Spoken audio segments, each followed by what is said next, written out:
क्यों नहीं माँ सारी दुनिया तेरी तरह।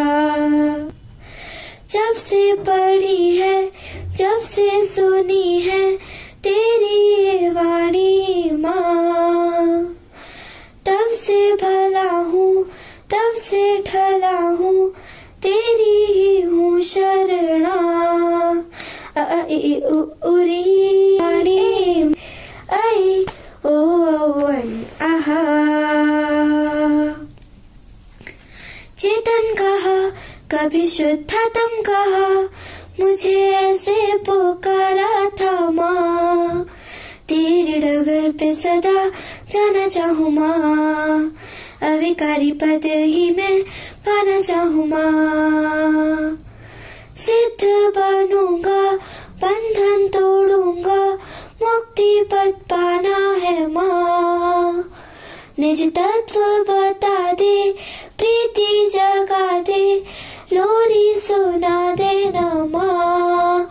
आई उरी ए आई ओ आहा।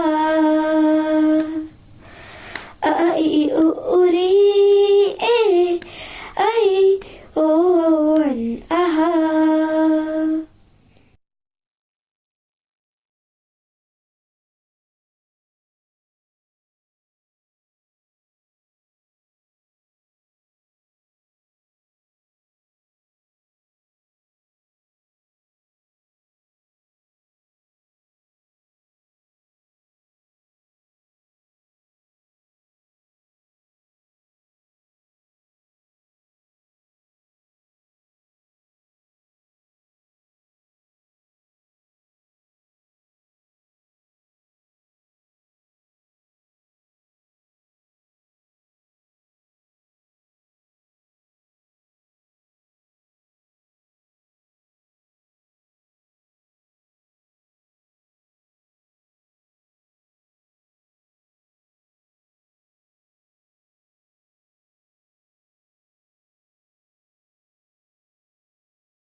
जंगल में मुनिराज हो, मंगल स्वरूप निज ध्यावे।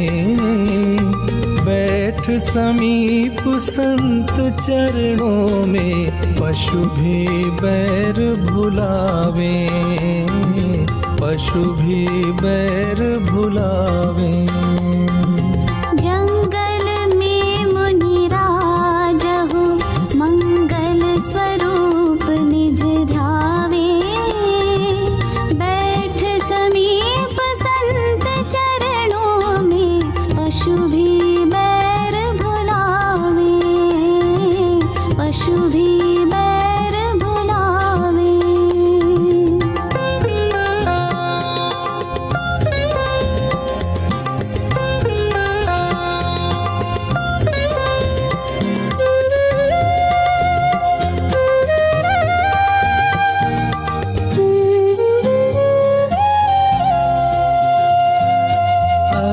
सिंहनी गौवत्सों को स्तनपान कराती हो, निशंक गौ सिंह सुतों पर अपनी प्रीति दिखाती। न्योला अहि मयूर सब ही मिले, न्योला अहि मयूर सब ही मिल कहाँ आनंद मनावे। बैठ समीप संत चरणों में, पशु भी बैर भुलावे, पशु भी बैर भुलावे।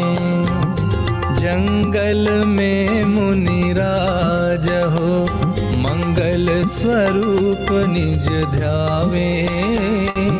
बैठ समीप संत चरणों में, पशु भी बैर भुलावे, पशु भी बैर भुलावे।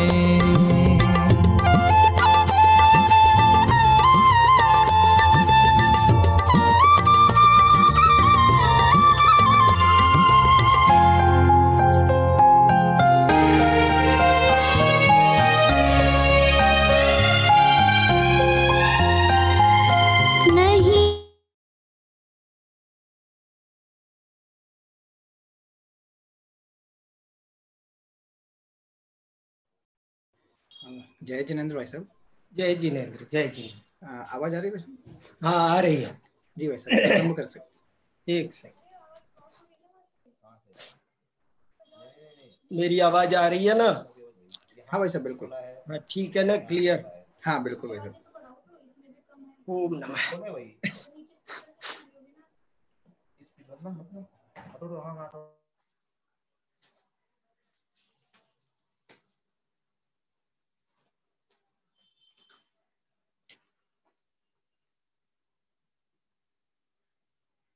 नमो जिणाणम जयदु जिणिंदो। जय जिनेंद्र मित्रों। हम सब जैन व्याकरण का अध्ययन कर रहे हैं। हमारा विषय चल रहा है जैन व्याकरण। एक बहुत अच्छा श्लोक शुभचंद्र आचार्य ने ज्ञानार्णव में लिखा है, अपाकुर्वन्ति यद्वाच काय वाक् चित्त संभवम कलंक मंगिनाम सोयम देवनंदी नमस्यते। इस श्लोक का अर्थ ये है कि जिनकी वाणी हमारे मन, वचन और काय तीनों के दोषों को दूर करती है, मैं उन देवनंदी पूज्यपाद आचार्य को भक्ति पूर्वक प्रणाम करता हूँ।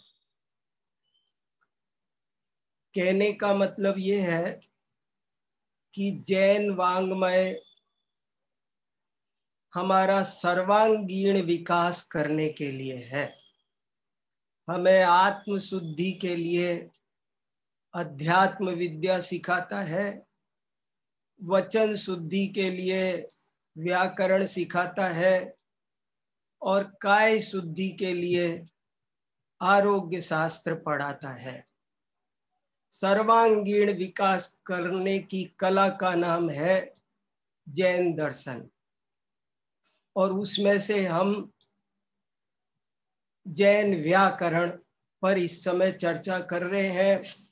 हमारी जो चर्चा प्रारंभ हुई थी वो यहीं से हुई थी कि हम ये जान लें कि जैन विद्या बहुत व्यापक है। जैन विद्या में ज्ञान विज्ञान की सभी शाखाएं पाई जाती है। जीवन के उपयोग में आने वाला हर विषय जैन साहित्य में प्राप्त होता है। बहुत से लोग उससे अनजान होते हैं, इसलिए कभी कभी इसका खंडन तक भी करते हैं कि नहीं, जैन धर्म में तो कुछ नहीं है, वो तो केवल आध्यात्मिक दर्शन है, उसमें अध्यात्म ही है। लेकिन वह जीवन जीने की कला है और इसलिए उसमें जीवनोपयोगी सारा ज्ञान उपलब्ध होता है। और ये उसकी सबसे बड़ी विशेषता है कि वो ज्ञान वीतरागता में ही पर्यवसित होता है, अध्यात्म में ही पर्यवसित होता है।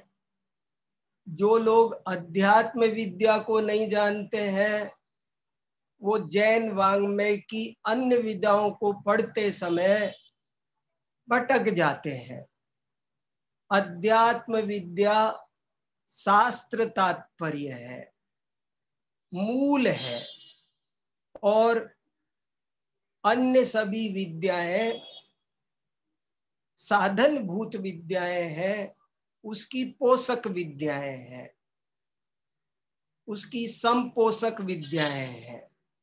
तो ये जैन व्याकरण क्या होता है, इस पर जो हमने चर्चा की पिछली बार, उस चर्चा में मैंने आपको तरह तरह से ये स्पष्ट करने की कोशिश की कि व्याकरण क्यों पढ़ना जरूरी है। आचार्यों ने लिखा है कि बिना व्याकरणेन अंधा, जो व्यक्ति व्याकरण नहीं जानता वो अंधा है, उसे दिखते हुए भी कुछ दिखता नहीं है, वो बहरा है, उसे सुनाई देते हुए भी सुनाई नहीं देता है, वो पढ़ता है, सुनता है, पर शब्दों का जो मर्म है वो नहीं जान पाता है। इसलिए व्याकरण पढ़ना आवश्यक है। जैसे तत्व को समझने के लिए नाम लेने मात्र से काम नहीं चलता, उसका विश्लेषण करना पड़ता है, तब हमको उसका सही स्वरूप समझ में आता है। आत्मा, तो आत्मा माने क्या? जीव, तो जीव माने क्या? पुद्गल, पुद्गल माने क्या?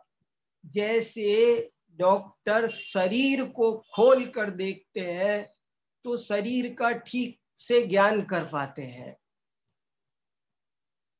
दार्शनिक तत्व को खोल कर देखते हैं तो उसका समीचीन ज्ञान कर पाते हैं, और उस समीचीन ज्ञान को करने के लिए ही हमें भाषा शास्त्र को समझना भी आवश्यक है। कैसे आवश्यक है? ये एक अनिवार्य विद्याओं में से है। जैसे मनुष्य को अध्यात्म विद्या समझना जरूरी है, और अध्यात्म को समझने के लिए जैसे न्याय शास्त्र समझना जरूरी है, न्याय के बिना अध्यात्म समझ में नहीं आता, ऐसे ही व्याकरण भी समझना अनिवार्य अंग है। देखो प्राचीन काल में एक आचार्य हुआ करते थे, आचार्यों की उपाधि थी त्रैविध्य। अभी हम चर्चा करेंगे एक आचार्य की, भावसेन त्रैविध्य। त्रैविध्य का मतलब होता है जो न्याय, व्याकरण और सिद्धांत, इन तीनों विषयों में जो पारंगत होता था उस आचार्य को त्रैविध्य कहा जाता था। प्राचीन काल में अनेक आचार्य त्रैविध्य होते थे, भावसेन त्रैविध्य। तो क्या है बात कि जो तत्व है इसको शांति से, अच्छे से, सावधानी से समझो सब भैया। देखो जो तत्व है वो वचन अगोचर है, चाहे वो जीव है चाहे वो अजीव है, दोनों ही वचन अगोचर है, अनंत धर्मात्मक, उनकी आंतरिक संरचना जटिल है। ये जगत क्या है, जीव क्या है, ये सब वचन अगोचर है, इनको समझाना संभव नहीं है, सरल नहीं है। और ऐसे में हमारे आचार्यों की, पूर्वाचार्यों की हमारे ऊपर ये बड़ी अनुकंपा है कि वे हमको शब्द ब्रह्म के द्वारा पर ब्रह्म का ज्ञान करा रहे हैं। शब्द ब्रह्म, कितनी ऊंची उपमा दी, शब्द को भी ब्रह्म कहा। शब्द ब्रह्म के द्वारा पर ब्रह्म का, अर्थ ब्रह्म का ज्ञान होता है। ये शब्द ब्रह्म नहीं होता तो ऐसा लिखा है, इदम अंध तमः कृत्स्नम जायेत भुवनत्रयम, ये 3 लोक में अंधेरा होता यदि ये वाणी रूपी ज्योति नहीं होती तो। इस विश्व में कल्पना करो, यदि ये वाणी रूपी ज्योति नहीं होती तो अंधेरा होता। लोग कैसे तत्व को प्राप्त कर पाते? शरीर और आत्मा भिन्न भिन्न है, इसको कैसे समझ पाते? तो आचार्यों का बड़ा उपकार है कि उस वचन अगोचर पर ब्रह्म को, अर्थ ब्रह्म को कहने के लिए उन्होंने एक बहुत सुंदर शब्द शास्त्र का आविष्कार किया।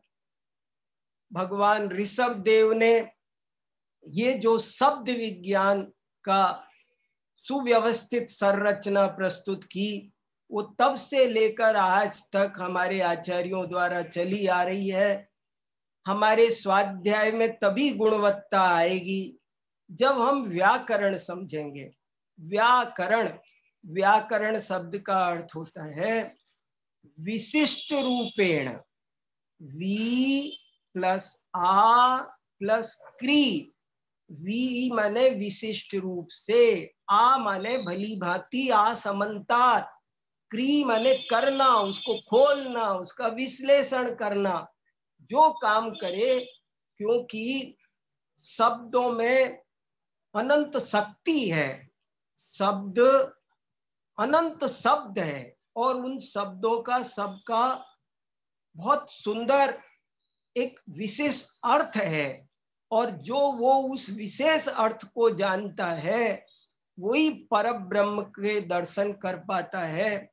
शब्द ब्रह्मणि निष्णातः परम ब्रह्मादि गच्छति। जो शब्द ब्रह्म में निष्णात होगा वही परब्रह्म को प्राप्त कर पाएगा। जो भाषा नहीं जानता वो भाव नहीं पकड़ पाएगा। इसलिए कल्याण तो भावों से होगा। हे उपादेय तो भाव हैं, लेकिन वे भाव भाषा के द्वारा ही समझे समझाए जाते हैं। इसलिए भाषा शास्त्र को, व्याकरण शास्त्र को समझना अनिवार्य है। और इसके लिए हमारे पूर्वाचार्यों ने हजारों ग्रंथ लिखे हैं, लाखों भी बोल दूं तो कोई आश्चर्य नहीं है।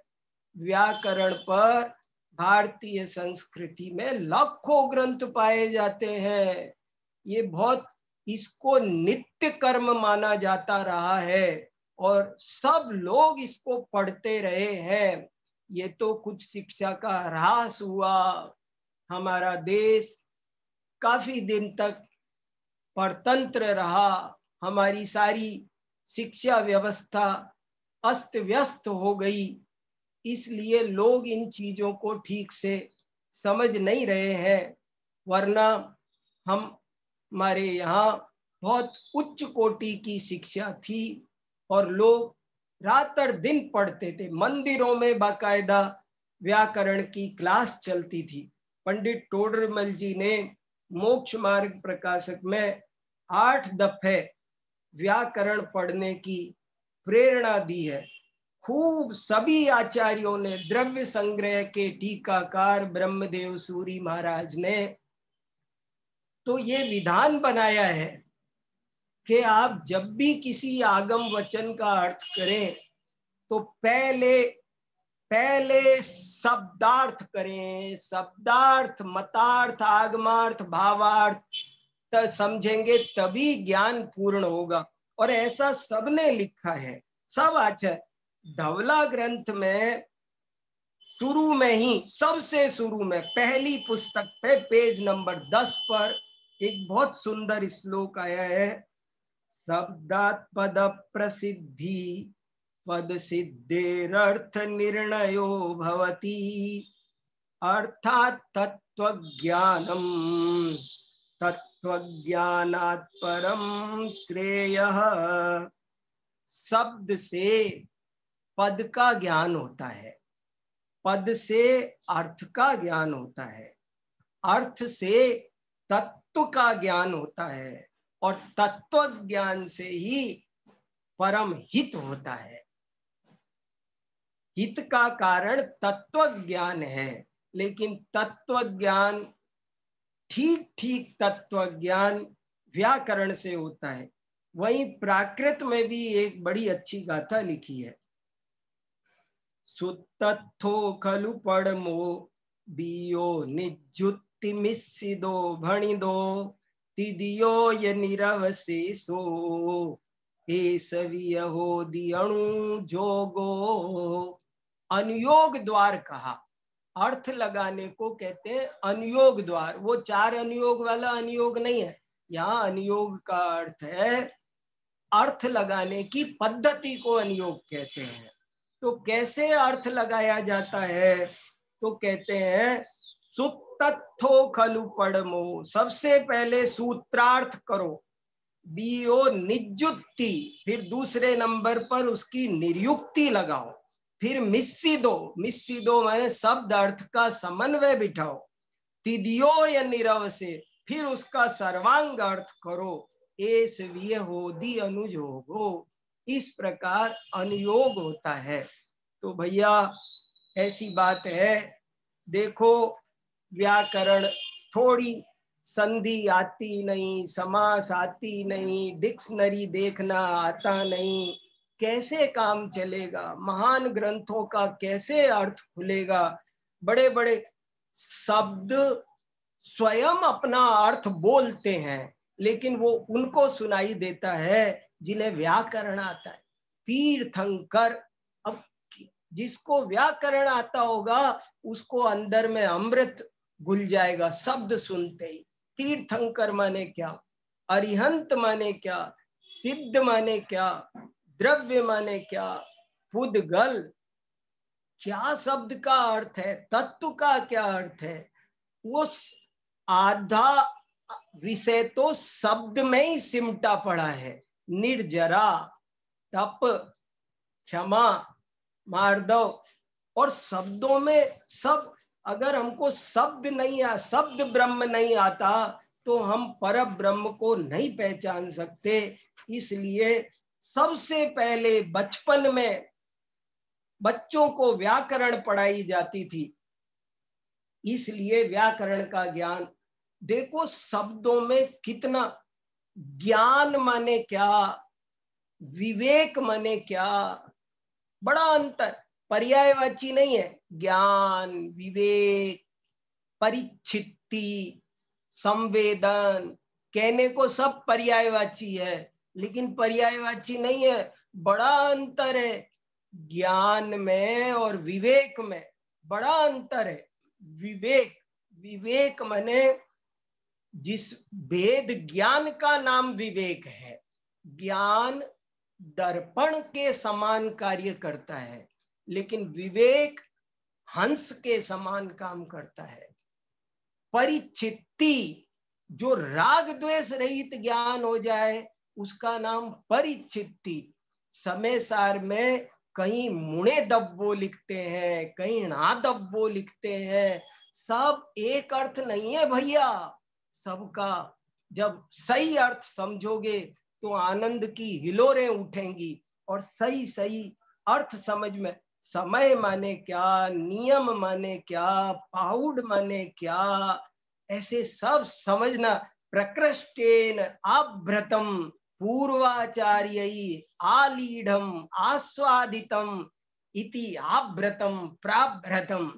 अरे जैन माने क्या वो नहीं पता चल सकता आपको अगर व्याकरण नहीं आती तो।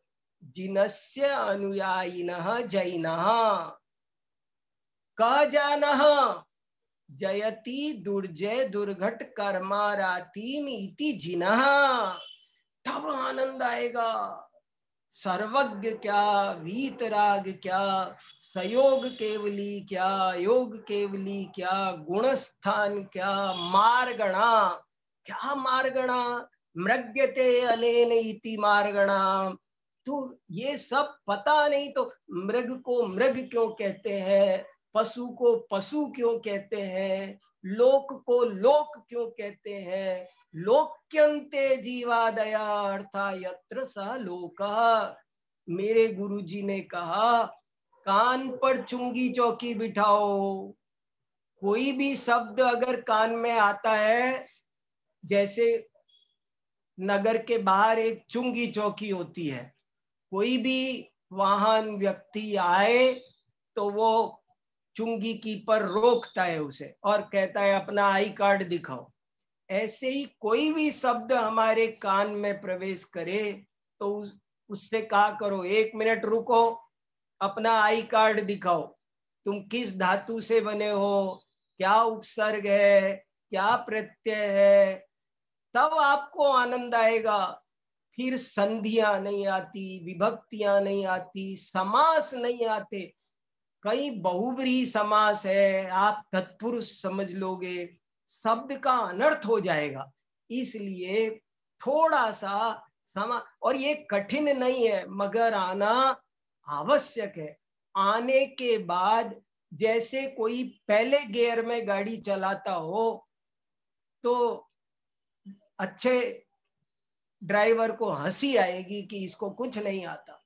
ऐसे ही हम जो स्वाध्याय करते हैं तो ज्ञानियों को हंसी आती है कि तुमको कुछ नहीं आता। अरे जब थोड़ा सा भाषा व्याकरण आएगी तो आप गाड़ी को 5वें गियर में भगा सकते हैं, हाईवे पर चला सकते हैं, इतने ग्रंथों का तेजी से अभ्यास कर सकते हैं, सही सही अर्थ समझ सकते हैं। इसलिए द्रव्य शब्द का क्या अर्थ, हेय माने क्या, व्यापक माने क्या, कर्म माने क्या, ज्ञानावरण माने क्या, मोहिनीय माने क्या, कितने शब्द आपको बताऊं। हर शब्द में अर्थ का भंडार है और हर शब्द अद्भुत है। उसका जो मूल अर्थ है वो समझ के ही, मुझे तो ना मिले अर्थ ना मिले तो चैन नहीं पड़ता है। डिक्शनरी खोलूंगा, हर शब्द का मीनिंग आना चाहिए जो सुनना ही दिया है। देखो कैसी कैसी बात होती है। एक शब्द है आमंत्रण और एक शब्द है निमंत्रण। आप एक उदाहरण देता हूं, आप लोग जानते नहीं, आमंत्रण और निमंत्रण में जमीन आसमान का अंतर है। हमारी पूरी भारतीय संस्कृति इसमें छुपी हुई है। गजब के 2 शब्द हमारे पूर्वजों के चरणों में मैं बारंबार प्रणाम करता हूं कि उन्होंने इतने अच्छे 2 शब्द हमको दिए, हमको कितना सुरक्षित कर दिया, कितना सुंदर व्यवस्था दे दी। आमंत्रण और निमंत्रण कोई जानता ही नहीं क्या मतलब है इसका, बड़ा अंतर है। क्या फर्क है, सब एक ही भाव बोलते हैं, एक भाव नहीं है। आमंत्रण और निमंत्रण में क्या अंतर है। आमंत्रण कामचारः, आमंत्रण में आप स्वतंत्र है, स्वेच्छा से आप आएंगे तो आमंत्रण है। आमंत्रण काम, और निश्चित रूप से जिसमें आना पड़े उसका नाम निमंत्रण है। देखो कैसे, कि समझो मेरी बेटी का विवाह है तो मैं आपको आमंत्रण नहीं दूंगा, निमंत्रण दूंगा और आपसे कहूंगा कि आपको जरूर आना पड़ेगा भाई साहब, जरूर पधारो। आप कहोगे मुझे उस दिन काम है तो मैं कहूंगा मैं कुछ नहीं सुनूंगा, आपको लाख काम छोड़ के भी आना पड़ेगा। आपकी बेटी है, आपके बिना शोभा नहीं होगी, मुझे कोई बहाना नहीं चाहिए, आपकी उपस्थिति उस दिन जरूर चाहिए। इसका नाम है निमंत्रण। और आमंत्रण क्या होगा, अगर मैं मंदिर में शांति पाठ करूं, मैं मंदिर में पंच कल्याणक प्रतिष्ठा का आयोजन करूं तो आपको निमंत्रण नहीं दूंगा, उसमें निमंत्रण नहीं दे सकते हैं, उसमें आमंत्रण दिया जाता है। क्यों, गजब हो गया, गजब हो गया। आमंत्रण क्यों देते हैं, मैं धर्म ध्यान अपने लिए कर रहा हूं, इच्छामि भन्ते। पूजा किस लिए रखी है मैंने मंदिर में, तुम्हारे लिए नहीं रखी। सारा गड़बड़ घोटाला, मूल में भूल हो जाएगी अगर मैंने पूजा तुम्हारे लिए रखी तो। पूजा मैंने 100% मेरे लिए रखी है और आपको मैंने आमंत्रण दिया है। आमंत्रण काम, मैं इस तारीख को इतने बजे मंदिर में शांति विधान करूंगा। आपको सूचना दी जा रही है कि आपका भी भाव बने तो आ जाना, आप भी बैठना, आप भी करना। धार्मिक कार्यों में अभी सुनो इसमें गजब का रहस्य, हमारे पूर्वजों ने हमें कैसे सुरक्षित किया वो भी समझो आप। देखो, धार्मिक कार्यों में आमंत्रण होता है और पारिवारिक सामाजिक कार्यों में निमंत्रण होता है। ऐसा क्यों होता है? देखो मैं बताऊं। समझो मेरा कोई एक दोस्त सिख है या ईसाई है, तो समझ लो कि मैंने उससे कहा कि आज मैं मंदिर जा रहा हूं, वहां पर प्रवचन होगा, दर्शन करेंगे, प्रवचन करेंगे। तो वो मेरे साथ आ गया, दर्शन किए, प्रवचन सुने। बाद में कहने लगा अब आप मेरे साथ गिरजाघर चलो। तो मैंने कहा कि नहीं, मैं गिरजाघर नहीं जाऊंगा। तो वो मुझे ये तर्क नहीं दे सकता कि मैं भी तो आपके मंदिर में गया था, इसलिए आपको भी चलना पड़ेगा। ये तर्क वहां काम नहीं आएगा। क्यों नहीं काम आएगा? कि मंदिरों में, धर्म स्थानों में आमंत्रण होता है, धार्मिक स्वतंत्रता। आमंत्रण कामचारः, और निमंत्रण में निश्चित रूप से आना पड़ता है। ये सब बातें कैसे पता चलेगी? बहुत गहरी ज्ञान की प्यास होनी चाहिए मित्रों, तड़प होनी चाहिए। दुर्भाग्य तो ये है कि कभी कभी मैं ऐसे साथी देखता हूं जिनको ज्ञान में हेय बुद्धि प्रवर्तती है, उनका क्या होगा पता नहीं। ज्ञान की बहुत तीव्र प्यास होनी चाहिए। खूब शास्त्रों को, बड़े बड़े आचार्यों ने कैसे कैसे ग्रंथ लिखे। त्रिषष्टि सलाका, सलाका माने क्या, त्रिषष्टि माने क्या, सठ खंडागम क्या, बंद स्वामित्व, कैसे जानोगे? इसलिए विद्वानों को, क्या सभी को, ये व्याकरण विद्या शास्त्रों को सरल कर देगी, चुटकियों में सुलझा देगी। बहुत सरल, थोड़े दिन की मेहनत और जीवन भर का आराम। 6 महीने व्याकरण पढ़ो और जीवन भर आनंद करो। एक ग्रंथ पढ़ो, अनेक ग्रंथों का आनंद आए। ऐसी ये व्याकरण की महिमा है। चलिए, तो मैं अब आपको जैन व्याकरण पर कौन कौन ग्रंथ मौजूद हैं, एक दो से तो परिचित कराऊं आपको, थोड़ा तो पता चले क्या क्या है भैया। जैसे तत्वार्थ सूत्र पर आज की तारीख में 1000 टीकाएं मौजूद है, 1000। लेकिन आप 1000 टीकाएं तो नहीं बता सकते, लेकिन आप 2-3 तो बता सकते हैं ना। एक सर्वार्थ सिद्धि है, एक राजवार्थिक है, एक श्लोक वार्तिक है, ऐसे 2-3 तो बता सकते हैं ना। ऐसे ही मैं कहता हूं कि व्याकरण पर जैन आचार्यों ने कितनी किताबें लिखी है। मैंने आपको लिस्ट दिखाई थी कल, ये पूरी लिस्ट है मेरे पास में, बहुत बड़ी। ये देखो बहुत बड़ी लिस्ट है, कई पन्नों। ये इसमें कम से कम 500 ग्रंथ व्याकरण के मिलते हैं। और आपको जैन व्याकरण पर सारे जैन आचार्यों ने, निर्ग्रंथ दिगंबर संतों ने 500 ग्रंथ व्याकरण पर लिखे। गजब है। प्राकृत की व्याकरण है, संस्कृत की व्याकरण है।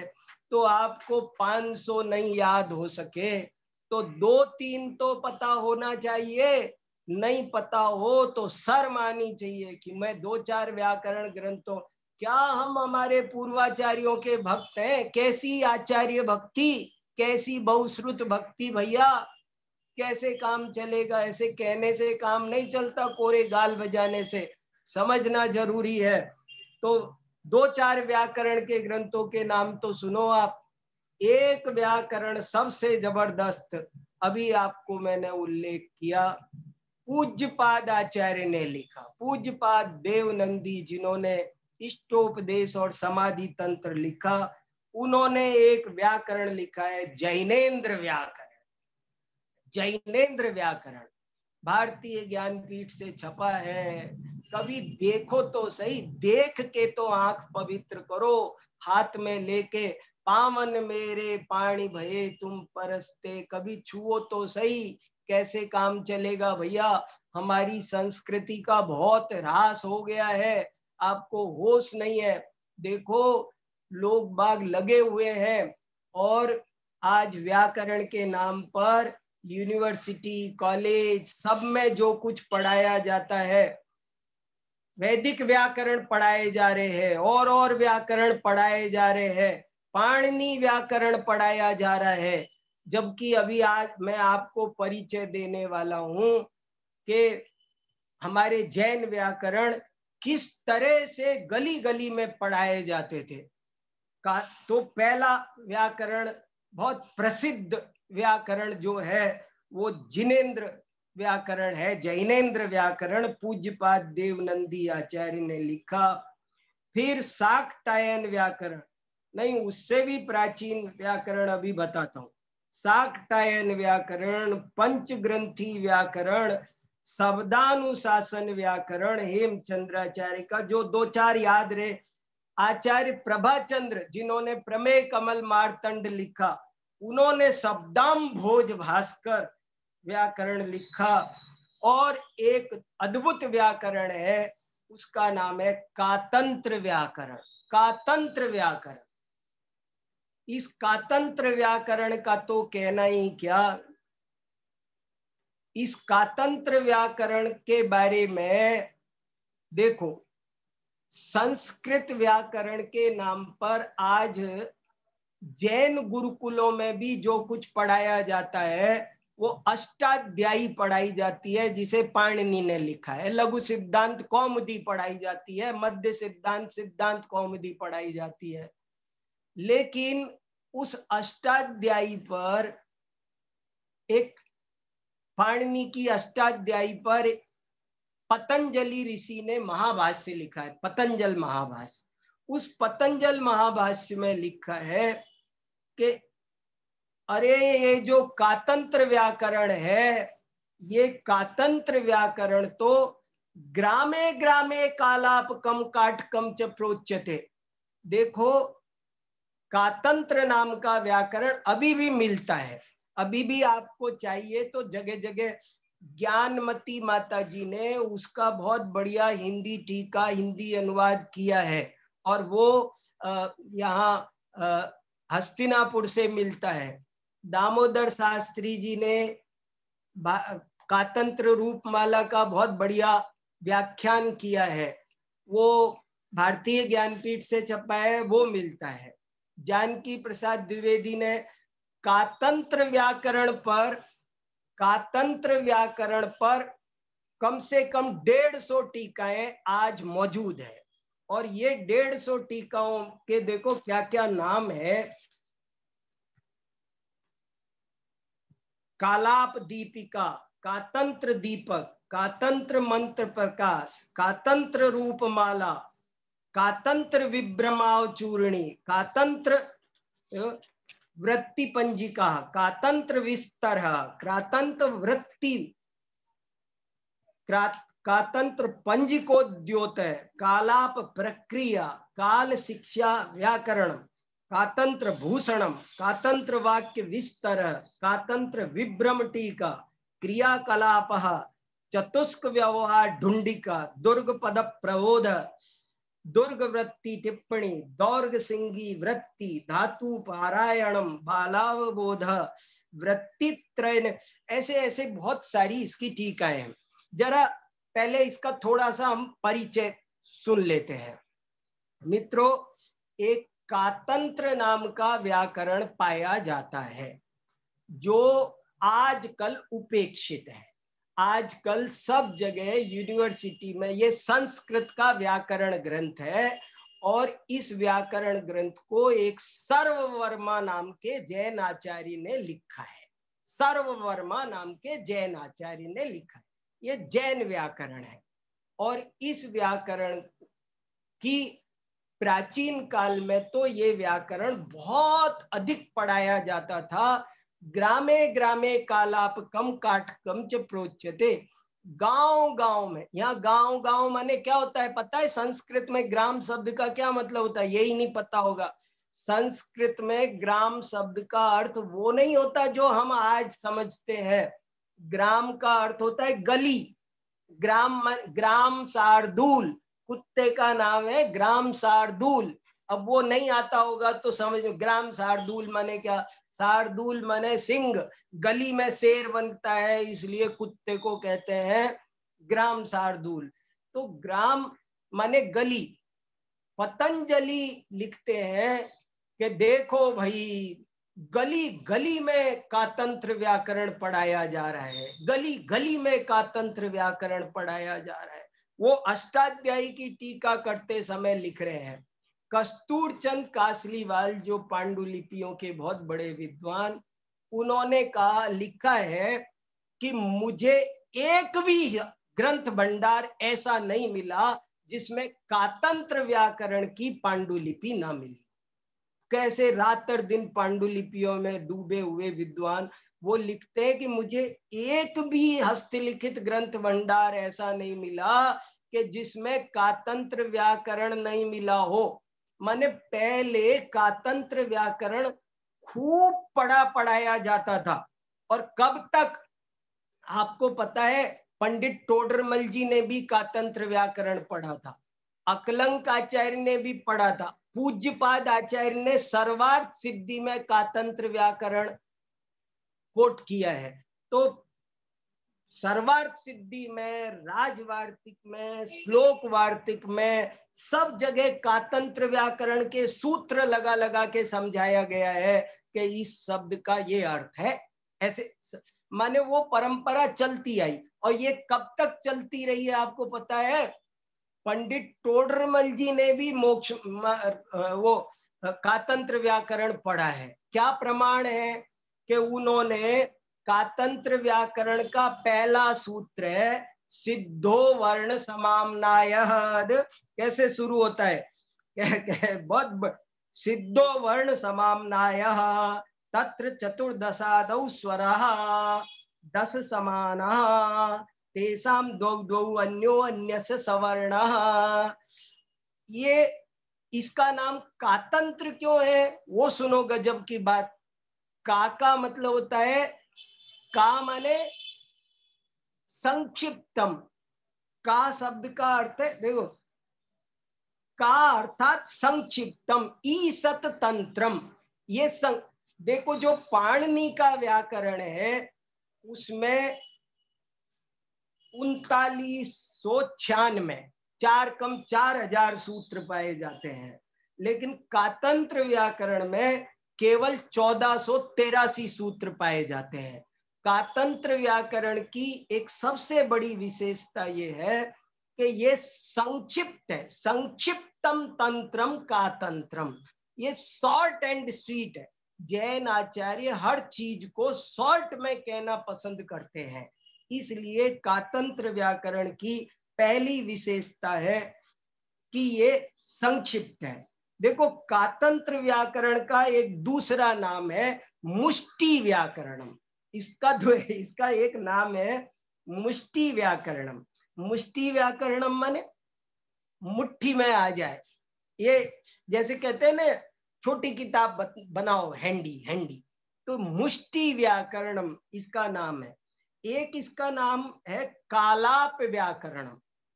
देखो, कुंद भारती में इसकी बहुत स्टडी हुई और वहां पर जो लाइब्रेरी है कुंद भारती की विशाल लाइब्रेरी, उस लाइब्रेरी का हमने नाम रखा कातंत्र कालाप पुस्तकालय। पुस्तकालय का नाम है कातंत्र कालाप। आपको संसार में पहला पुस्तकालय मिलेगा। देखो, हमारी जैन संस्कृति का कितना ह्रास हो गया।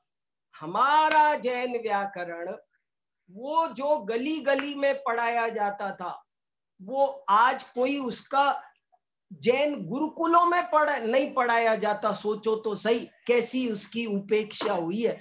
जैन महाविद्यालय जहाँ बड़े बड़े पंडित तैयार हो रहे हैं, वहां पर ये नहीं पढ़ाया जाता। वहां के बच्चों तक को ये चीज पता नहीं है। जबकि देखो ज्ञानमती माता जी ने लिखा है कि ये संस्कृत का इतना सरल और इतना अच्छा व्याकरण है कि मैंने कातंत्र व्याकरण नहीं पढ़ा होता तो मैं काम नहीं कर पाती, और कातंत्र व्याकरण पढ़ा तो मैंने कातंत्र व्याकरण की वजह से ही अष्टसहस्री का अनुवाद किया, नियम सार पर संस्कृत में टीका लिखी, षट खंडागम की संस्कृत में टीका लिखी। ये सब उपकार कातंत्र व्याकरण का है, ऐसा ज्ञानमती माता जी ने लिखा है। बहुत सरल है, कातंत्र व्याकरण जरूर पढ़ना चाहिए। इसका कभी 1 महीने का शिविर लगाना चाहिए। तो 1 महीने में देखो कातंत्र व्याकरण की रचना कैसे हुई। कथा सरित सागर में एक कहानी आती है, कथा सरित सागर में भी है, और एक वृहत कथा मंजरी, बहुत प्राचीन कहानियों की किताबें है ये, जैसे पंचतंत्र हितोपदेश होते हैं ना, ऐसे ये है।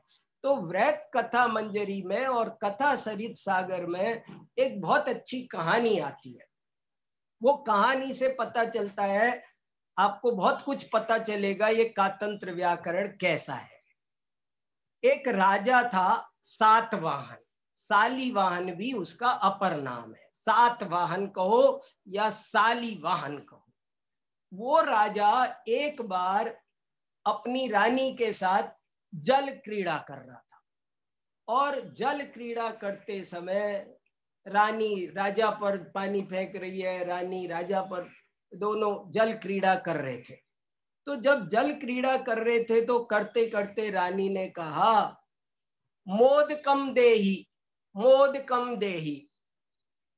तो राजा ने लड्डू का थाल मंगवा दिया नौकर से, कह करके लड्डू ले आओ भैया, मोद कम देही कह रही है रानी, कह रही है मोद कम देही, मोद तो लड्डू ले आओ, मोदक मैंने लड्डू। तो बोले, तो रानी ने अपना सिर ठोक लिया और कहने लगी महाराज आप मुझे आप जैसा अज्ञानी पति मिला है, इससे ज्यादा दुख की बात नहीं हो सकती।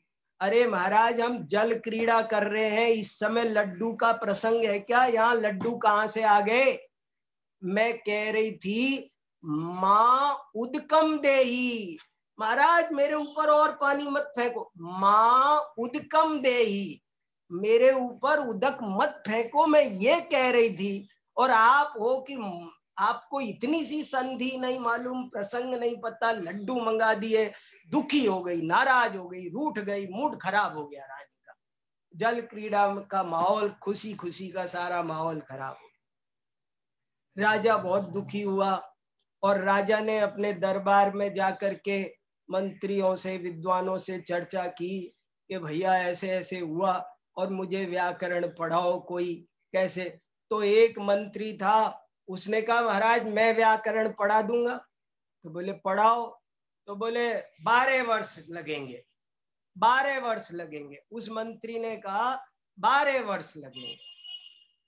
तो दूसरा मंत्री बोला, राजा कहने लगा मुझे इतना समय नहीं। तो दूसरा मंत्री था सर्ववर्मा, सर्ववर्मा, सर्ववर्मा ने कहा महाराज मैं 6 महीने में आपको व्याकरण में एक्सपर्ट बना दूंगा, आप मुझसे पढ़ो, 6 महीने में व्याकरण पढ़ाऊंगा। तो राजा ने कहा कि जरूर पढ़ाओ।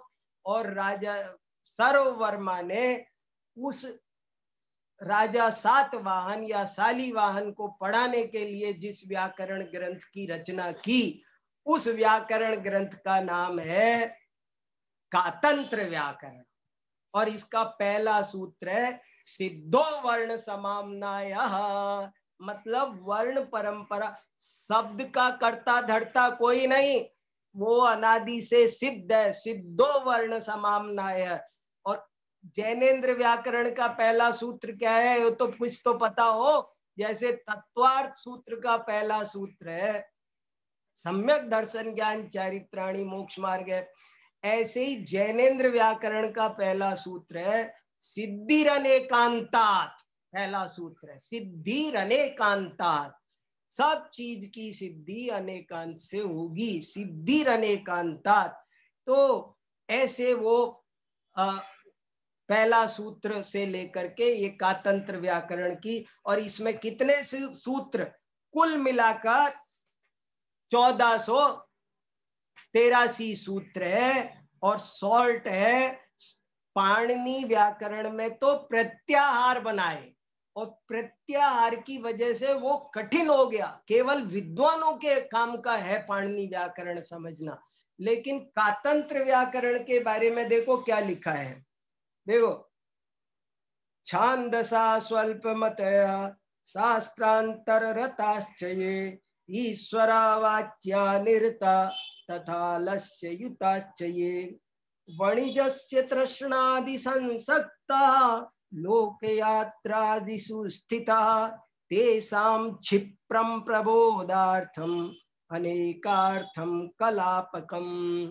कि जो आलसी है या दूसरे विषय में पढ़ने में मगन है, या जो राजा हैं, या जो व्यापारी हैं, या और घर गृहस्थी कमाने धमाने के काम में लगे हैं, या लोग, या जो 24 घंटे यात्रा ही करते रहते हैं रोज रोज, उनको व्याकरण का ज्ञान कराने के लिए ये कातंत्र व्याकरण लिखा गया है।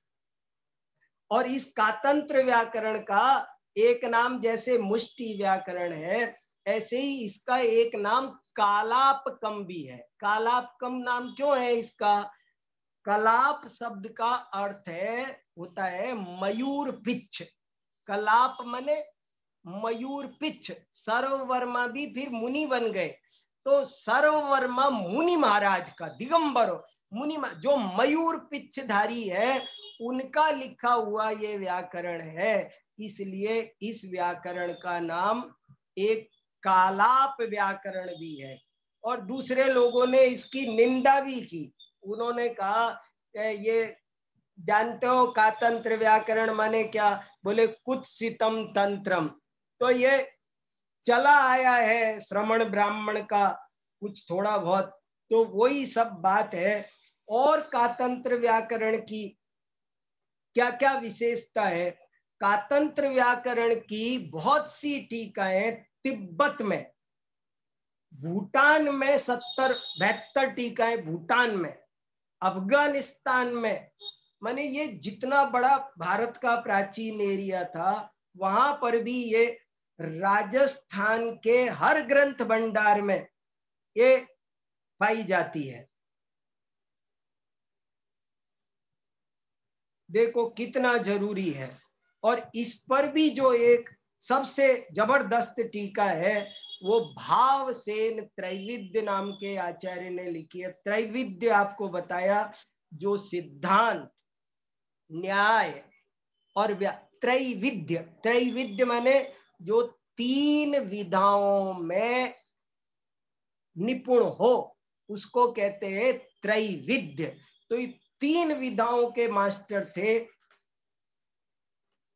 भावसेन आचार्य, और उन्होंने ये ग्रंथ लिखा। और इस ग्रंथ को बहुत परंपरा से चला आया। अभी एक और गजब की बात सुनो। एक बार मैं अब विश्व पुस्तक मेला में गया, तो वहां एक किताब मिल रही थी, संस्कृत व्याकरण का इतिहास, संस्कृत में मिलती थी। संस्कृत में किताब लिखी है संस्कृत व्याकरण शास्त्रस्य इतिहासः, और उस किताब के लेखक है लोकमणि दाहाल। लोकमणि दाहाल संस्कृत के धुरंधर प्रकांड पंडित। तो वो किताब मैं खरीद के ले आया, और उस किताब में जब देखा तो उसमें लिखा है कि कातंत्र व्याकरणम तु संसारस्य प्राचीनतमं व्याकरणम अस्ति। कातंत्र व्याकरण संसार का प्राचीनतम व्याकरणम है, प्राचीनतम व्याकरण। और इसका समय बोले 5,000 वर्ष पूर्वम अनुमन्यत। इसका समय बताओ, ये कातंत्र व्याकरण कब लिखा गया? तो लोकमणि दाहाल में व्याकरण शास्त्र के इतिहास में ऐसा लिखा है कि ये आज से 5,000 वर्ष पहले लिखा गया है। 5000 साल पहले एक जैन व्याकरण लिखा गया, और इतना बढ़िया व्याकरण, और फिर भी हमारा उधर ध्यान नहीं, तो ये बहुत बड़ी बात है भैया। इसकी ओर जैन समाज को ध्यान देना चाहिए, बच्चे बच्चे को पढ़ना चाहिए। जैन समाज की सारी समस्या अवनति दूर हो जाएगी, बहुत उन्नति होगी अगर हम इस चीज को पढ़ेंगे और अपने बच्चों को पढ़ाएंगे, बहुत ज्ञान बढ़ेगा। इसलिए ये चीज समझना बहुत जरूरी है। और देखो कातंत्र व्याकरण की बहुत बातें हैं, मैं कितनी बता सकता हूं, पर समय होता जा रहा है। आपको एक दो बात और बता के बात पूरी करूंगा। कातंत्र व्याकरण की क्या क्या विशेषताएं हैं बच्चों के लिए, बालाओ बोधाय, और इसी में ये श्लोक पाया जाता है कातंत्र व्याकरण के कातंत्र रूप माला में, भाव से ओंकारम बिंदु संयुक्तम नित्यम ध्यायन्ति योगिनः कामदम मोक्षदम देवम ओंकाराय नमो नमः। देखो ये बड़ी वैज्ञानिक बात है। लोग बोलते हैं कामदम मोक्षदम चैव, चैव नहीं है, ओरिजिनल पार्ट है कामदम मोक्षदम देवम। देवम से ओंकाराय की संधि हो जाएगी, चैवम से नहीं होगी। इसलिए ये सब चीजें समझने की है। और इसी में लिखा है सर्व भाषा सरस्वती, कोई भाषा अच्छी नहीं होती, कोई भाषा बुरी नहीं होती। मैं एक दिन आपको जैनों आचार्यों के भाषा दर्शन पर बोल चुका हूं, भैया अपना वैभव संभालो, अपना खजाना संभालो, अपनी विरासत समझो, नहीं तो बहुत पतन होता चला जा रहा है जैन संस्कृति का। बताओ, संसार को व्याकरण देने का काम जैन आचार्य कर रहे हैं, और बौद्धों के यहाँ एक व्याकरण पाया जाता है कच्चायन व्याकरण, पाली भाषा का। वो पूरा का पूरा जानकी प्रसाद द्विवेदी ने लिखा है कि वो इस कातंत्र को देखकर बनाया गया है, पाली का व्याकरण। बंगाल में इसकी गंधर्व व्याख्या लिखी गई। मैक्स मूलर और कॉलब्रुक ने भी इसकी टीका लिखी है। कातंत्र व्याकरण की अंग्रेजी टीकाएं मिलती है, मैक्स मूलर और कॉलब्रुक ने भी लिखी है। तो ये कितना व्यापक और कितना व्यवस्थित, ये बहुत व्यवस्थित और है, इसकी एक खास बात ये है। और देखो एक गजब की बात आपको बताता हूं। तो इस तरह से हमने दो तीन बात ये देखी, प्राचीनता, सरलता, संक्षिप्तता और लोकप्रियता इस कातंत्र व्याकरण की सबसे बड़ी विशेषता है। इससे आसानी से कोई भी व्यक्ति व्याकरण पढ़ करके ग्रंथों में आसानी से प्रवेश कर सकता है। और क्या दिन रहे होंगे वो, ग्रामे ग्रामे कालापकम काटकम च प्रोच्यते। ओहो, पतंजलि ऋषि के समय में बोले गली गली में जहां देखो वहीं कातंत्र पढ़ाया जा रहा है। कमाल की बात है, गली गली में कातंत्र पढ़ाया जा रहा है। और आज इसलिए हमको समझना है। और आपको एक गजब की एक सूत्र और सुनाता हूं, आपको बहुत आनंद आएगा। इनकी बातों को व्याकरण बनाने की शैली देखो, आपको जैन आचार्यों का कुछ दृष्टिकोण समझ में आएगा, दृष्टिकोण कैसा होता है। एक सूत्र सुनिए, एक सूत्र है विरामेवा, सूत्र का नाम है विरामेवा। विरामेवा सूत्र का मतलब समझिए क्या मतलब है। विरामेवा का मतलब है कि जब वाक्य पूरा हो तब भी आप अनुनासिक ध्वनि का प्रयोग मत करो, अनुस्वार का प्रयोग करो। समझ में आया? फिर सुनो कि जब जैसे क्या होता है, हम चंदन, मान लो हम चंदन लिख रहे हैं, तो चंदन लिखेंगे तो कैसा लिखते हैं, एक च लिखेंगे, फिर आधा न लिखेंगे, फिर द लिखेंगे, फिर न लिखेंगे, ऐसे चंदन होगा। तो वैदिक व्याकरण के हिसाब से तो ऐसा ही करना चाहिए। आपने बहुत जगह देखा होगा दिनांक कैसे लिखते हैं, मंगल कैसे, वो क ख ग वाला ग बनाते हैं, मंगल लिखेंगे नहीं, मंगलायतन वाले वैदिक परंपरा में मंगलायतन लिख रहे हैं, कातंत्र व्याकरण के हिसाब से मंगलायतन नहीं लिख रहे, इनको कातंत्र के हिसाब से मंगलायतन लिखना चाहिए। कातंत्र व्याकरण क्या कहता है, जैन व्याकरण कहता है इतना बड़ा ग क्यों लगाना, मैं के ऊपर बिंदी लगाओ, मैं पर बिंदी लगाओ और तब मंगल लिखो। मुझे ये बताओ अशुद्ध है क्या? अरे अशुद्ध मत लिखो, मंगल तो सही लिख दिया ना हमने, मैं पर बिंदी लगा दी तो क्या हुआ, मंगल हो गया ना। तो जैन व्याकरण कहता है आप जो काम एक अनुस्वार लगाने से चल जाता है उसके लिए आप इतना बड़ा अक्षर मत लिखो। चलो साहब ठीक है, लेकिन अगर अंत में, वाक्य के अंत में चंदनम ऐसा लिखना पड़े, चंदनम, तो आप जानते क्या संस्कृत व्याकरण की इस समय प्रचलित पद्धति क्या है कि अंत में हम मकार लिखते हैं, चंदनम, और फुल स्टॉप लगाए। तो कातंत्र व्याकरण कह रहे अंत में भी मैं मत लिखो, चंदनम में भी ने पर आप बिंदी लगाओ ऊपर। आपको पता है प्राकृत व्याकरण में कहीं पर भी अनुनासिक ध्वनियों का प्रयोग नहीं है। ग, य, ण, न, म, ये पांचों अनुनासिक ध्वनियों का प्रयोग व्याकरण में नहीं मिलता, अनुस्वार का प्रयोग मिलता है, ऊपर बिंदी लगा दी जाती है। ऊपर बिंदी लगाने से क्या हुआ, अशुद्ध तो हुआ नहीं, हुआ शुद्ध। लेकिन एक गजब की बात है, ऐसा क्यों करते हैं? वैदिक व्याकरण तो कहते हैं कि नहीं आप अंत में अनुनासिक ध्वनियां लिखो, लेकिन जैन व्याकरण कहते हैं कि नहीं बिंदी से काम चलाओ। तो क्यों? अब आपको समझ में आएगा मैं क्यों जैन व्याकरण कर रहा हूं। व्याकरण तो व्याकरण है, जैन व्याकरण क्यों कर रहा हूं?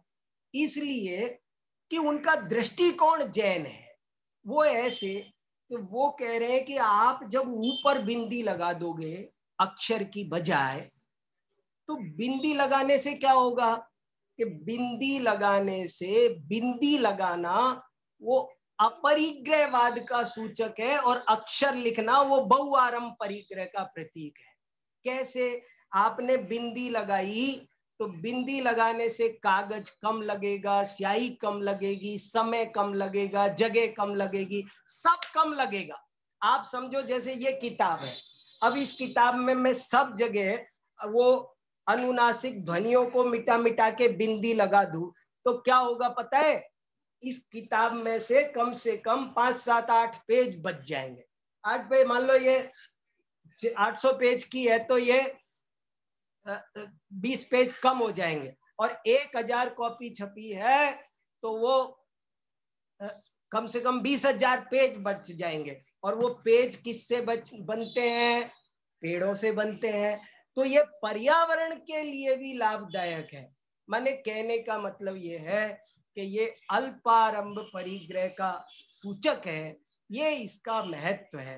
तो हमारा ये कातंत्र व्याकरण बहुत ही महत्वपूर्ण है, जिसकी आज उपेक्षा है। ये बहुत चिंता का विषय है। जैन विद्वानों को, जैन विद्यालयों को इस चीज पर अवश्य गंभीरता पूर्वक ध्यान देना चाहिए। इसी के साथ मैं आज की बात पूरी करता हूँ। जय जी।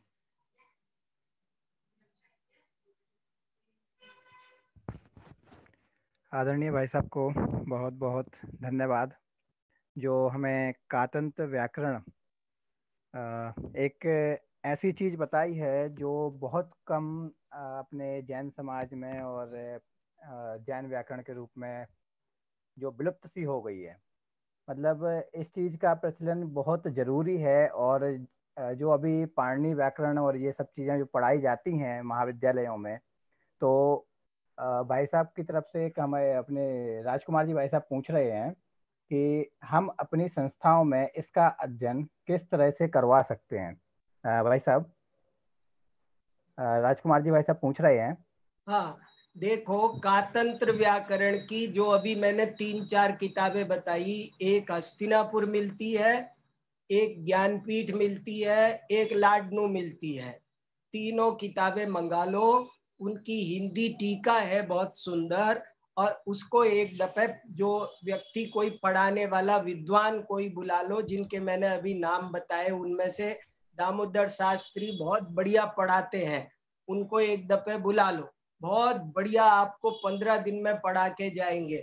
और भी कोई विद्वान अपने अरुण जी पढ़ा देंगे, संजय शाह है, कोई इसको एक दफे पढ़ लेगा तो पढ़ा देगा।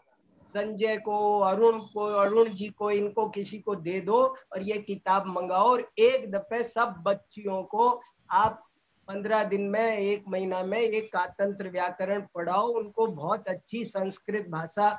इसमें 4 अध्याय है, मोदकम देही के आधार पे ही बनाए हैं। माँ माने संधि अधिकार, उदकम माने संज्ञा प्रकरण, देही माने क्रिया प्रकरण, आख्यात प्रकरण और तद्देश प्रकरण।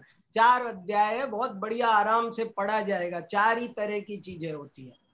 जी भाई साहब, जय जिनेंद्र, अजित बोल रहा हूँ भाई साहब। हाँ बोलिए बोलिए। मुझे एक बात पूछनी है, जो अभी आपने मैं के ऊपर जो अनुस्वार होता है उसका उच्चारण मैं के रूप में करने की बात बताई है। अभी कुछ पद्य मैंने संस्कृत के सुने थे यूट्यूब पर किसी के माध्यम से, तो उन्होंने कहीं कहीं तो जो मैं के ऊपर मैं के ऊपर जो अनुस्वार है उसका आगे उच्चारण न के रूप में किया है ना, और कहीं म के रूप में किया है, तो इसका क्या भेद है? हाँ, वो तो आगे जो शब्द आएगा उसके हिसाब से, जैसे चंदन, तो आगे द होने से, मान लो चे पर आपने बिंदी लगाई तो और आगे द है, तो अब बिंदी का क्या उच्चारण होगा? आगे द की वजह से न होगा, आगे द है इसलिए न होगा। अगर आगे पे होता, चंपक, तो मैं होता, मैं बोलता।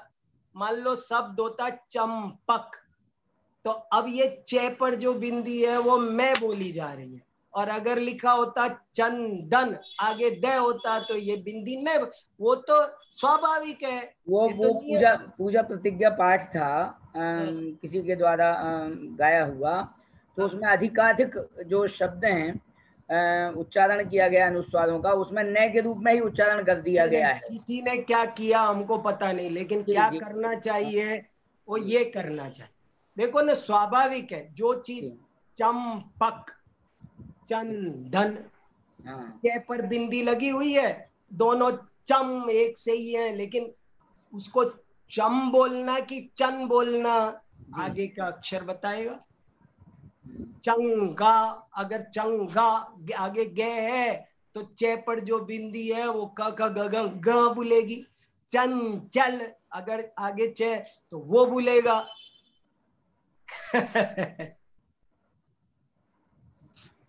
चलो, और भाई साहब प्रश्न, हेलो, हाँ बोलिए गणतंत्र। वो भाई साहब, वो एक चंद्र बिंदी का और ये जो अम वाली बिंदी का है ना, इसकी भी मात्रा गणना में भी इसका वो चक्कर बैठ जाता बड़ा। हाँ बैठता है ना, इसीलिए तो देखो, एक है हंस और एक है हंस। आजकल बहुत लोगों ने चंद्र बिंदु को गायब करके सिर्फ बिंदी लिखा है, बिंदी लगा दी है, तो वो गलत हो रहा है। क्यों? इसका प्रमाण दे रहा हूं आपको। मान लो हंस और हंस दोनों एक से हैं, लेकिन अगर आपने केवल अनुस्वार लगाया, तो अनुस्वार लगाओगे तो वो संज्ञा बन जाएगी। हंस, हंस एक संज्ञा है, लेकिन अगर आपने चंद्र बिंदु लगाई तो वो क्रिया बन जाएगी। हंस, हंसतु।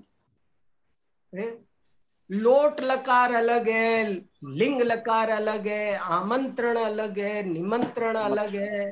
तो क्या, अरे आनंददायक विषय है, इसमें मन लग जाए तो बहुत जरूरी है। लोगों ने ज्ञान को हे समझ रखा है, अपनी संस्कृति को ठोकर मार रखी है। संजय जी कुछ पूछ रहे, संजय जी पूछिए। संजय जी एक जसवंत जी शाह हैं। हाँ जसवंत जी पूछ रहे हैं। जय जिनेन्द्र। हाँ जय सागर जी। हाँ बोलिए। जसू भाई वापी वाला बोल रहा हूँ। हाँ बोलिए बोलिए। ये जो बिंदी की बात आई ना, वो हाँ। अनुस्वार कहा जाता है। अनु यानी टू फॉलो, यानी जिस वर्ण का अक्षर होगा उसके अनुसार उसका उच्चारण हो जाता है। ये कई लोगों को ख्याल नहीं होता है, इसलिए ये तकलीफ हो जाती है। बहुत बढ़िया कहा आपने, यही मैं बताना चाह रहा था। अनुस्वार वो स्वरानुकूल चलेगा।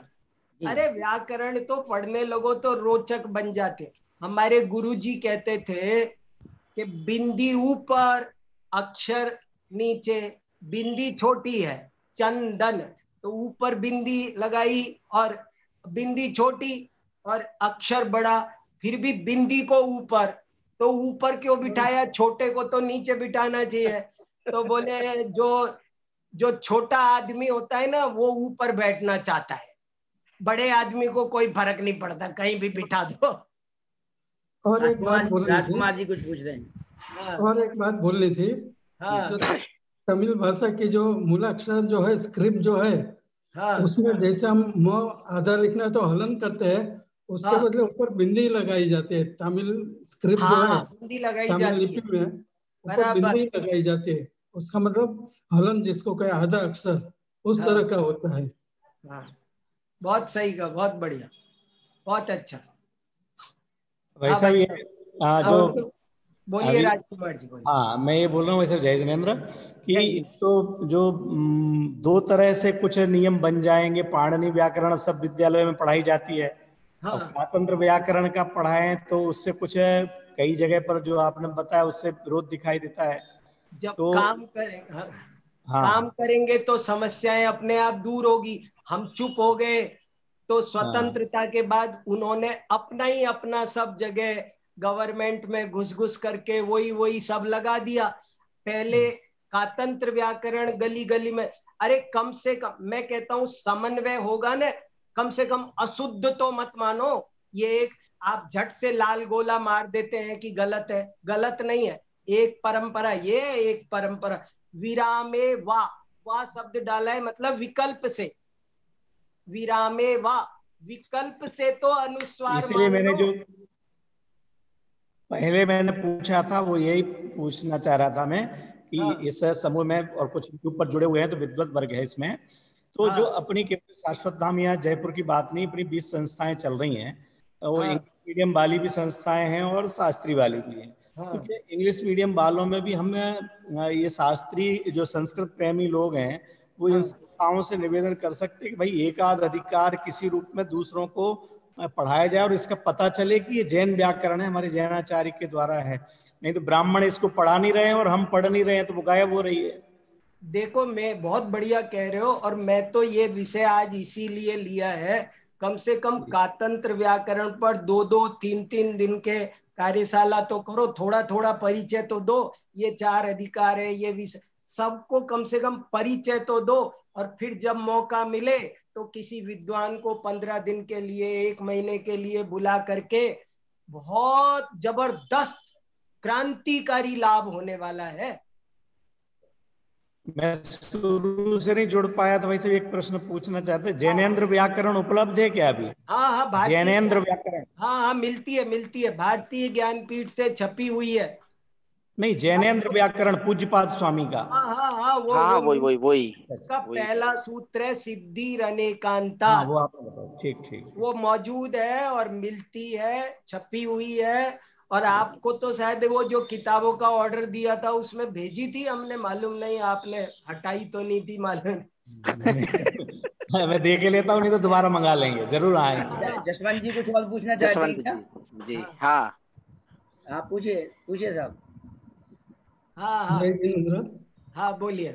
जसू भाई बोल रहा हूँ फिर से। हाँ बोलिए एक छोटी सी बात करनी थी, जैसे आपने और राजा रानी की बात की, मोदक की बात की, वैसे एक छोटा सा एक वाक्य है उसमें। अच्छा है, कहीं संगीत का प्रोग्राम था, शास्त्रीय संगीत का, तो वहाँ तिलक कामोदकर के राग है, तिलक कामोदकर के, वहाँ श्रीमती जी भी गई थी। और बाद में जब आए घर में तो अपनी सहेली से किसी ने पूछा कि क्या सुन के, तो क्या तिल का मोदक, तिल का मोदक, तिल के लड्डू की बात चलती थी उधर। तिलक का मोदक के बदले तिल का मोदक, जैसे ये अर्थ का अनर्थ हो जाता है।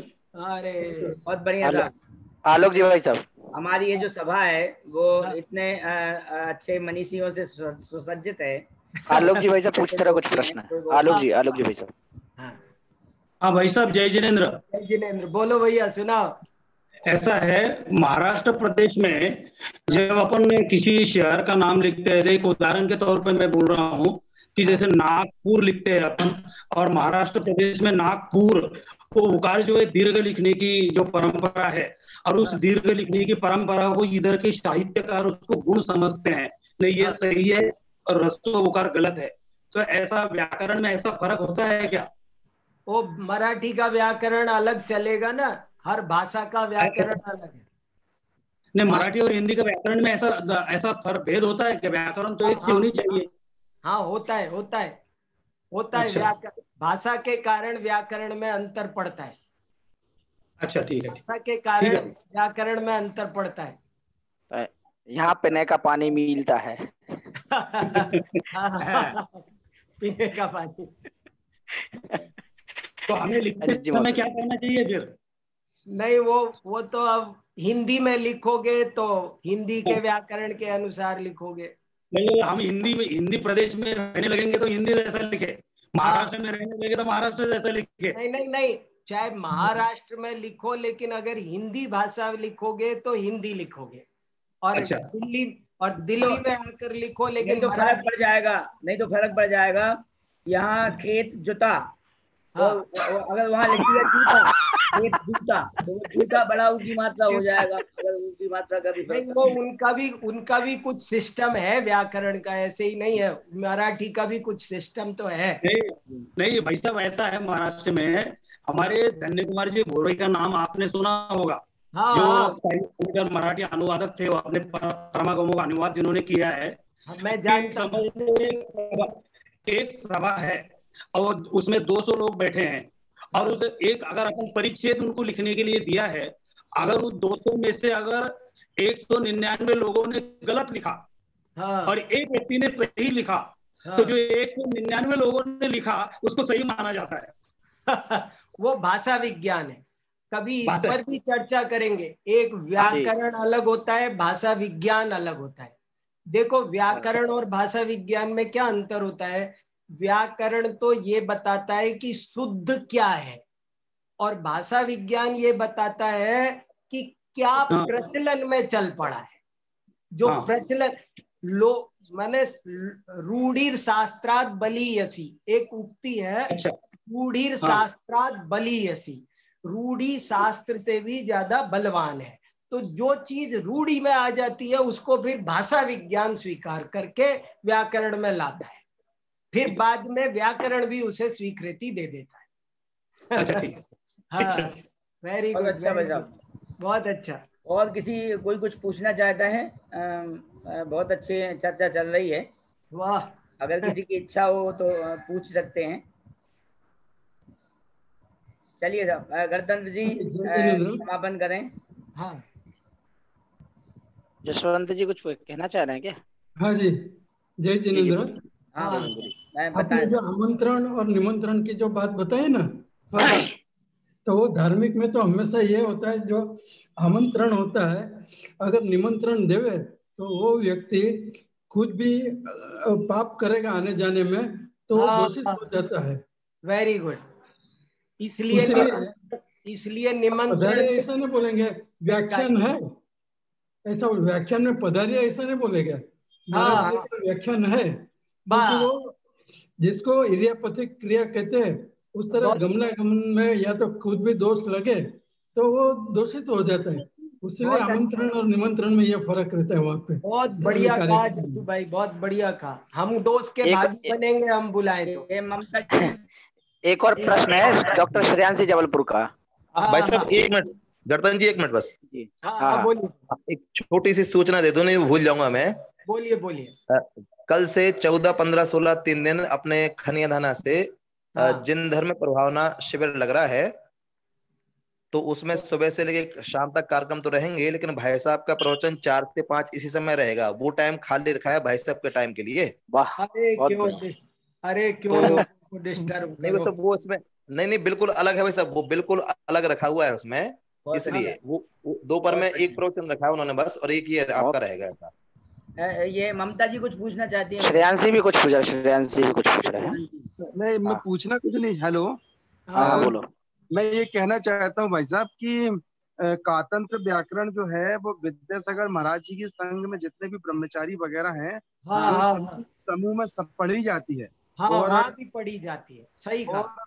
यहाँ मेरे परिचित के बहुत सारे बुजुर्ग लोग हैं जो आज भी घर में स्वयं कातंत्र व्याकरण से ही पढ़ के संस्कृत का अभ्यास करते हैं। बहुत बढ़िया, बहुत बढ़िया, बहुत अच्छी बात है। मैं बिल्कुल सही बात है। डॉक्टर श्रेयांशी भी संस्कृत में गोल्ड मेडलिस्ट है, वहीं जबलपुर से, अपने शास्त्री भी है। भाई साहब ममता जी कुछ पूछ रही हैं। ममता बहुत जी अच्छी जानकारी दी, अच्छा किया। ममता जी पूछ रही हैं कुछ। हाँ भाई साहब जय जिनेन्द्र। बोलिए। मैं ये कहना चाह रही हूँ, जैसे हम लोग श्रीमती लिखते हैं, है ना, नाम के आगे, तो कई बार बड़ी की मात्रा लगाते हैं ती में, है ना, तो उसको कहते हैं गलत हो गया, और कई बार छोटी की लगाते हैं तो कहते हैं ये गलत हो गया। तो मतलब दोनों में से क्या सही है और क्यों? नहीं, बड़ी श्रीमती बड़ी होती है हमेशा, इसलिए ती बड़ी लगाओ। पति छोटा होता है, इसलिए ती छोटी लगाओ। श्रीमती बड़ी होती है। मतलब उसमें कोई ऐसा नियम नहीं है कि क्यों? अरे नियम है, मैं तो मजाक भी कर रहा हूँ। व्याकरण नियम से ही चलती है, मगर पढ़ाने वाला रोचक होना चाहिए। पति कंफ्यूजन होता है ना कि पति में छोटा लिखूं कि बड़ा, पत्नी छोटी लिखे कि बड़ी। तो मैं कहता हूँ देखो सुनो, पति छोटा होता है, पत्नी बड़ी होती है, इसलिए पत्नी में बड़ा लगाया करो, पति में छोटा लगाया। और श्रीमती वो बड़ी होती है, इसलिए बड़ा लगाया करो। और ये व्याकरण से ही बनता है, ऐसे व्याकरण से बड़ा ही बनता है श्रीमती। ओके, चलिए ना, धन्यवाद। विसर्जन करें आज की सभा का। बराबर। निज निधि निज में बताई वह अनंती उपकार है, के लिए जिन वाणी मां को वंदना सतबारी। सभी को जय जिनेन्द्र।